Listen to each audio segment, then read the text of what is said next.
Senhor Presidente, senhoras e senhores deputados, começar por cumprimentar a senhora Provedora de Justiça, a senhora doutora professora Lúcia Amaral e agradecer-lhe naturalmente a sua presença cá nesta reunião, tal como já tem sido uma presença recorrente e habitual entre nós. Cabe-me então apresentar este requerimento do Grupo Parlamentar do PSD. O Grupo Parlamentar do PSD, com este requerimento, vem a expressar a sua preocupação, aliás, como tem vindo a fazer ao longo destes meses e de forma intensificada nestes tempos de pandemia, sobre a forma como os serviços públicos estão a responder ou a não responder ou a responder de forma menos eficaz e eficiente aos cidadãos, às famílias e às empresas que, neste momento particular, ao fim e ao cabo, sustentam a sua vida e a sua existência essencialmente no apoio e na resposta que o Estado lhes possa dar. Mas também com este requerimento, Senhora Provedora de Justiça, o PSD também realça aqui questões de transparência como da forma como o Governo disponibiliza aos agentes políticos, a quem cumpre a fiscalização da atividade do Governo e até aos próprios cidadãos, mecanismos de monitorização, de satisfação, digamos, dos cidadãos e da capacidade do Estado de responder às necessidades dos cidadãos.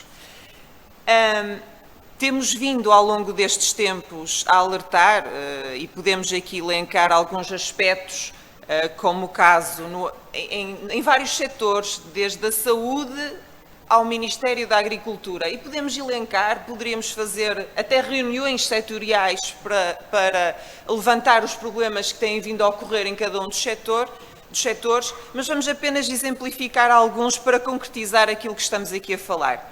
Por exemplo, em matéria de Serviço Nacional de Saúde, os cidadãos que reclamam e queixam-se das consultas e das cirurgias que foram canceladas, adiadas ou nunca mais foram reagendadas. Isto coloca-nos aqui questões da dificuldade do acesso do cidadão aos Serviços Nacional de Saúde. A questão das empresas que não dispensam neste momento os apoios que o Estado lhes concedeu, a ausência de resposta dos serviços públicos aos seus pedidos de apoio, muitas vezes depois do deferimento o dinheiro que não chega às empresas, para não falar também na ausência e o subfinanciamento, a falta de financiamento também do Estado junto do terceiro setor, das instituições, que tiveram um papel tão importante neste momento para a resposta à pandemia. Temos também, a senhora Provedora também já veio por causa da questão das pensões e das reformas. Temos cidadãos que veem a sua reforma deferida após 2 anos, portanto, quando com esta inovação da pensão na hora ou da reforma na hora, o Estado deveria estar a dar uma resposta muito mais célere. A questão também dos certificados multiuso, esse atraso nesses certificados de incapacidade também ao cidadão. E até o último acontecimento recente, agora que podemos falar, naquele registro de bebés que não foi considerado, que o Estado perde o rastro de dezenas de bebés cujos números não coincidem, os nascimentos com o número de partos com o número de testes do pezinho. Isto é grave. É grave nós não acautelarmos e o Estado não ter sido capaz de manter os seus postos, digamos, que no fundo acabam por fazer o registro das crianças na hora, que funcionam ao lado das maternidades, em funcionamento. É que o país parou, mas os bebés continuaram a nascer. E graças a Deus, não é, que assim continuou.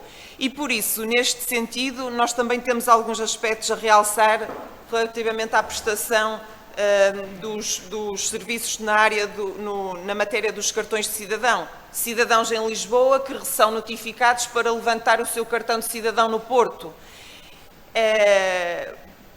outros exemplos, e tive o cuidado de, antes de vir para cá, de analisar o portal da queixa, que é uma das referências que o PSD se suporta para justificar o aumento exponencial de queixas do cidadão em relação ao Estado. Por exemplo, o portal das matrículas tinha precisamente hoje uma das queixas de um cidadão que era referente ao bloqueio do portal das matrículas em matéria de educação. São inúmeros os problemas, mas há uma coisa que eu já me quero antecipar e vou terminar, Sr. Presidente, é só para me antecipar relativamente ao Partido Socialista. Com isto, o PSD não pretende de forma alguma acusar os funcionários públicos do Estado.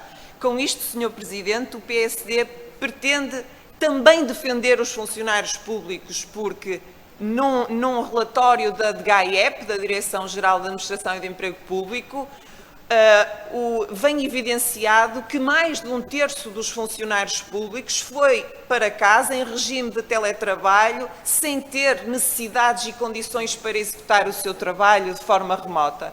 Por isso, Sr. Presidente, antecipando alguma queixa ou alguma acusação que o Partido Socialista aqui venha a fazer, nós estamos a defender os funcionários públicos, estamos a defender os cidadãos e as empresas e estamos também a permitir que o Partido Socialista também, ao fim e ao cabo, apresente contas, porque o Partido Socialista precisa de muito mais dinheiro do que os governos do PSD para colocar a máquina do Estado a funcionar. E por isso, Sra. Provedora de Justiça, o nosso requerimento está apresentado e eu depois, nos 3 minutos, terei a oportunidade de concretizar mais algumas questões que me possa responder. Muito obrigada.